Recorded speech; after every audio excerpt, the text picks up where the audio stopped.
This biography is based on accurate research. Some images are illustrative due to copyright limitations.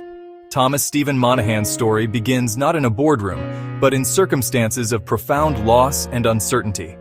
He was born in Ann Arbor, Michigan, in the year 1937. His early life was marked by a simple, almost idyllic family structure. His father was a truck driver, a man who provided for his family through hard work. His mother managed the home. Young Tom and his brother Jim experienced a stable, if modest, upbringing. This period of normalcy, however, was tragically short-lived. A shadow fell over the family when Tom was just 4 years old. His father passed away on Christmas Eve, a sudden and devastating event that shattered their world.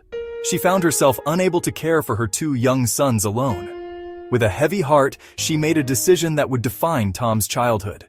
As Thomas Monaghan moved from childhood into his teenage years, his life remained a tapestry of instability and struggle.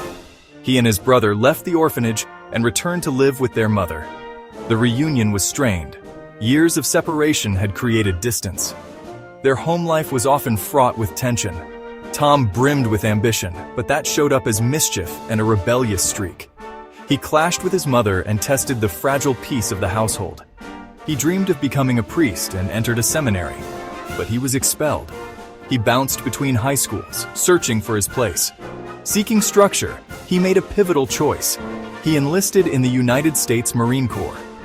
Boot camp's discipline shocked him, then reshaped him, hammering him into form. It taught order, perseverance, and an unwavering commitment to the mission. After an honorable discharge, he returned to civilian life with discipline, but little direction. He enrolled at the University of Michigan to study architecture and worked multiple jobs to pay his way. The turning point in Thomas Monaghan's life arrived in 1960. His brother Jim heard a small pizza store in Ypsilanti called Domino's was for sale. The brothers saw a chance to be their own bosses. They borrowed a modest $900 to buy it. Tom, still a university student, threw himself into the business. He realized the pizza industry had huge potential if you could master efficient, reliable service. The partnership didn't last. Jim, a full-time mailman, found it overwhelming. After 8 months, Jim traded his half to Tom. He paid with the Volkswagen Beetle used for deliveries. Tom became sole owner. He stood at the helm of a tiny, precarious enterprise. Freed to act, Monaghan began to innovate. He obsessed over one core idea: delivery. Delivery then wasn't streamlined like today. He saw speed and consistency as the keys to loyalty. He developed a corrugated pizza box to prevent soggy crusts and stop cheese from sticking to the lid. He renamed the business Domino's Pizza in 1965. The 3 dots originally stood for his first 3 stores. A simple logo, a promise of growth. With the foundation of his business model firmly in place, Thomas Monaghan set his sights on expansion. He knew the key was franchising. 1967, first Domino's franchise opened. He built a rigorous training system for franchisees. He created the Domino's College of Pizzeriology, a hands-on training program teaching dough making, accounting, and operations. This created brand consistency across locations. Growth in the 1970s and early 1980s was explosive. Domino's became synonymous with fast, reliable delivery. A bold marketing promise defined the era: the 30-minute guarantee. If a pizza wasn't delivered within 30 minutes, customers would get it free or receive a discount. The promise captured the public imagination, especially college students and busy families, but the rise had perils. The guarantee put pressure on delivery drivers and sparked concerns about reckless driving and public safety. The company faced lawsuits and public criticism. Speed sometimes came at the expense of taste. Critics and customers complained quality was declining. That required a major course correction later. Still, Monaghan transformed the fast food landscape. Domino's became an international powerhouse with thousands of stores across the globe. As Thomas Monaghan reached the zenith of his corporate success, he began to experience a profound internal shift. He had acquired all the trappings of wealth: a professional baseball team, the Detroit Tigers, a collection of classic cars, and properties designed by his architectural hero, Frank Lloyd Wright. Yet he found that these material possessions brought him a fleeting sense of satisfaction. A book he read, C.S. Lewis's Mere Christianity, had a deep and lasting impact on him. It reawakened the Catholic faith that had been instilled in him by Sister Berarda in the orphanage. He came to believe that his immense wealth was not for his own indulgence, but was a tool given to him for a higher purpose. This spiritual reawakening led him to make a dramatic change. He began to systematically sell off his luxurious assets. The Detroit Tigers, which he had led to a World Series victory in 1984, were sold. His prized collection of expensive cars and his architectural marvels were liquidated as well.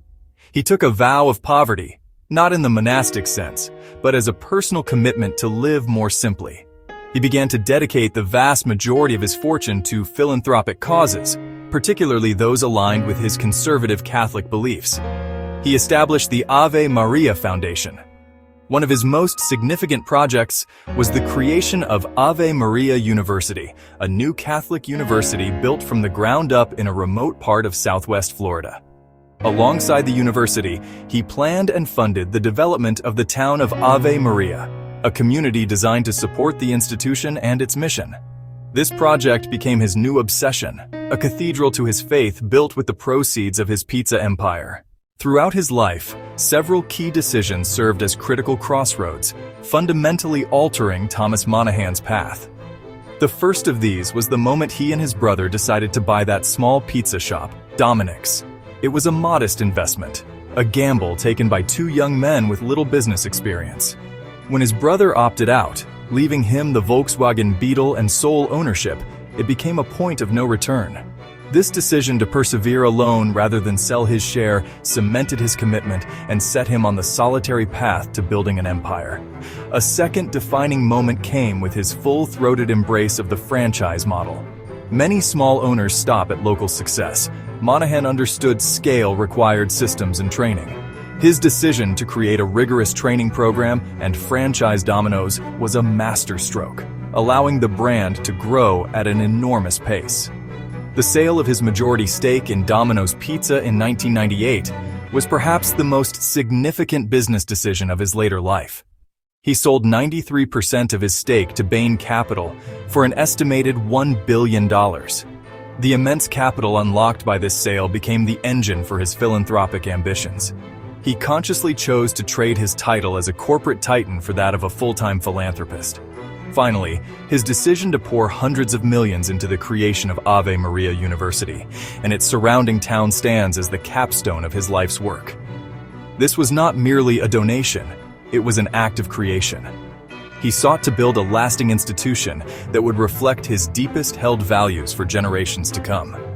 This choice was a direct consequence of his spiritual reawakening and his vow to use his wealth for a higher purpose. In summarizing the life of Thomas Monaghan, we see a story of two distinct but interconnected halves.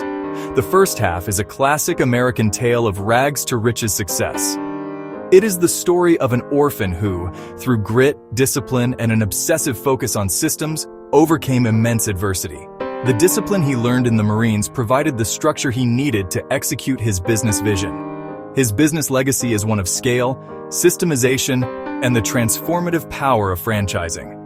He forever changed the food service industry by pioneering a model of fast, efficient delivery. His innovations, from the standardized menu to insulated pizza boxes, became industry standards. A relentless focus on logistics and operations created a powerful competitive advantage and allowed the brand to scale globally. The second half of his story is one of profound conviction. After achieving material wealth, he turned his focus inward and became a major force in American Catholic philanthropy. His legacy is twofold: a brilliant entrepreneur who democratized pizza delivery, and a polarizing figure because of his unwavering support for specific social and religious causes.